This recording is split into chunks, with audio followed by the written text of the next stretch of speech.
In today's video, we're going to continue our NHL Prediction series ahead of the 2018-19 season. Now, this is the fourth part of a four-part series where we predict the standings for all four NHL divisions. Today, we're covering the Pacific Division, and that's coming up next.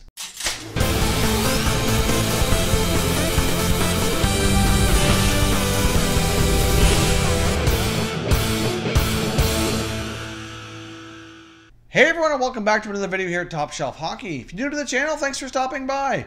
We review and discuss all 31 NHL teams, so if you're a huge hockey fan, consider subscribing and clicking the bell so you don't miss anything. So as I mentioned off the top here, today we're predicting the standings for the Pacific Division for the 18-19 season. In case you missed it, we've already done prediction videos for the other three divisions. There will be a playlist linked down below in the description if you haven't already had a chance to check those out. Now again, just a friendly reminder, these are strictly my opinions here, completely subjective on my part. These are just for fun. So if you agree or disagree here with my opinions, that's totally fine. Leave your comments down below in the comment section on how you would rank these teams for the 18-19 standings, and we can continue the conversation down below in the comments section. So we're going to get started here at number 8 and work our way up to first place in this division. At number 8 in last place, I've got the Vancouver Canucks. Now, I do love the Canucks prospect pool. I do think in the future this team is going to be an absolute powerhouse. But for this year, to be completely honest, I see them finishing last in the division. To be honest, it's probably a good thing that they can keep adding some more additional draft picks here to add to this already strong prospect pool to continue this team really moving forward in the right direction. They do have some young players that are expected to have solid years like Besser and Horvat. Obviously, Elias Pettersson should put up some highlight reel goals this year as well. But obviously, there are some concerns in the back end and in net. So obviously, for me, the Vancouver Canucks are trending in the right direction. If you've been following along with my prospect series we did this offseason, you'll know I'm a big fan of a lot of these Canuck prospects, but I do think they're a little bit further away from having a big enough impact to really move this team here further along in the right direction. Next up in 7th place, I've got the Anaheim Ducks. Now this might come as a surprise to many, might be one that a lot of people disagree with, I don't know. But obviously the Ducks have had a lot of recent success, but I just see them taking a step back this season. Obviously, right now, it's unclear if Ryan Kesler is going to play this year. He's obviously had a lot of significant injuries recently. You got Corey Perry, who's been really hardcore declining in the last few years as well. Getzlaf is still performing at a pretty good level, but at the same time, he's been through a lot with his body wear and tear as well. So with those three core veteran guys, in my opinion, on the decline here, I think it's going to really take a major impact on this team this year. They do have a solid goaltender in John Gibson. They have some really good, solid young defensemen that I'm a big fan of as well. But overall with the forward group, I just don't think there's going to be enough firepower there. I do see them slipping back lower in the division this year. Next up in 6th place, I've got the Arizona Coyotes. Now, in one of my prediction videos at the beginning of the prediction series was 5 bold predictions. I said the Arizona Coyotes were going to be the team who improved the most this year, and I do see that happening. Unfortunately, I don't think they're going to make it all the way back to the playoffs, but I do think they're going to drastically improve and head in the right direction here. Now, of course, this is the one team I do think could prove me wrong as well. In the second half of last year, they got much better goaltending out of goalie Antti Ranta. Their defense and forwards were playing much better under the new systems in place by Rick Tocchet, the new head coach who took over last year. So I do see things trending in the right direction. They picked up Alex Galchenyuk this summer in exchange for Max Domi, which I think will help them long-term as well. So I really like a lot of aspects of this Coyotes franchise. I think they're trending in the right direction. We will see improvements this year, but I only see them going up as high as 6th place. In 5th place, I've got the Edmonton Oilers. Now, the Oilers are a team I do expect to bounce back and see a better result from this year. I do have some concerns, though, that they can go all the way back to the playoffs and finish higher in the division here. Obviously, they have Connor McDavid, arguably one of the best players in the world, but my biggest concerns is on the blue line and in net. If Cam Talbot can bounce back and put up a better result than last year, then obviously I might be proven wrong here, and this team may perform at a higher level. But obviously, as many people do, I have a lot of concerns over this Oilers group in many different areas, and I just don't see them going up any higher than 5th place.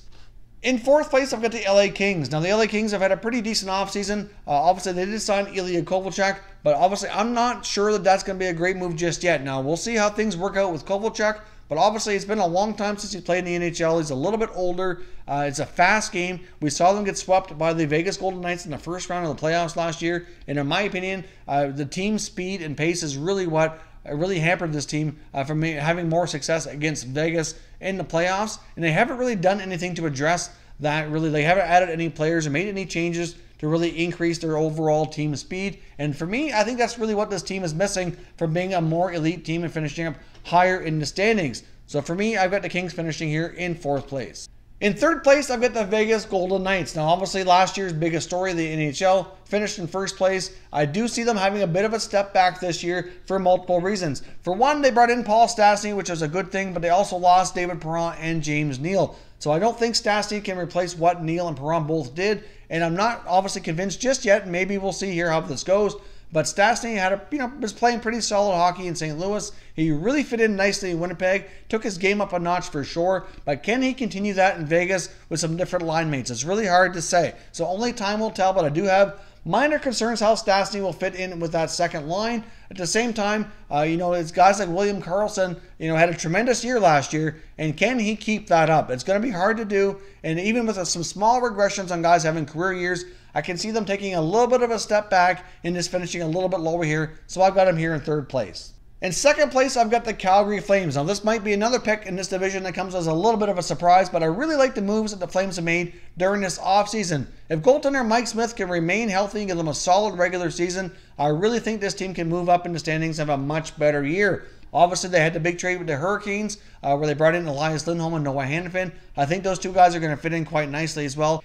Yes, Dougie Hamilton comes off that blue line, which will impact the amount of offense coming from the back end, but I do think Noah Hanifin can replace a fair bit of that. Probably not quite the full amount that Hamilton brings, but close enough to not see a significant difference there. But up front, with the addition of guys like James Neal and Elias Lindholm, I really think their top six forward group looks much better. They got rid of some dead weight, like guys like Troy Brouwer, who just wasn't working out there in Calgary. That's going to be a big help as well. And they do have some young forwards who can jump up and from the American Hockey League too and get some time with the club this year to hopefully help this team move forward. But I really like what the Flames have done this offseason, and I can see them moving up and finishing here in second place. So obviously that leaves the one team left for first place in this division. I have the San Jose Sharks. Now the Sharks had a really solid year last year, lost out in the second round of the playoffs against Vegas, and really at this point in time, I'm not convinced the Sharks aren't done. I think sometime during the season, not sure exactly when, that we're going to see a big move come out of this organization. Now, they were a team over the offseason here that were rumored to be interested in a lot of big moves, but have yet to be able to pull anything off. They were involved in the John Tavares sweepstakes, but fell short. They did trade for Mike Hoffman, but then later shipped him off to Florida. They have the cap space to take on another fairly good-sized contract. So I do see the Sharks making a move during the season. Not sure exactly where they go, maybe with another top six forward. But overall, I like this team. They got a good goaltender, Martin Jones. They got some pretty solid defenders in the back end. They do add one more piece like I think they're going to do sometime during the season. I think they're over the top, the favorite to win the division here in the 18-19 season. So those are my predictions for the Pacific Division for the 18-19 season. Again, this is just for fun. These are just my opinions. So let me know in the comments, what do you think of my rankings here for the divisional standings? And how do you think they're going to finish during the 18-19 season? If you're new to the channel here, I hope you consider subscribing. We cover all 31 NHL teams, and there's plenty of content here for all hockey fans to enjoy. So if you're new, hit that subscribe button. If you like this video, make sure you hit the like button as well. I'd appreciate it if you did. As always, thank you very much for watching, everybody. We will catch you next time.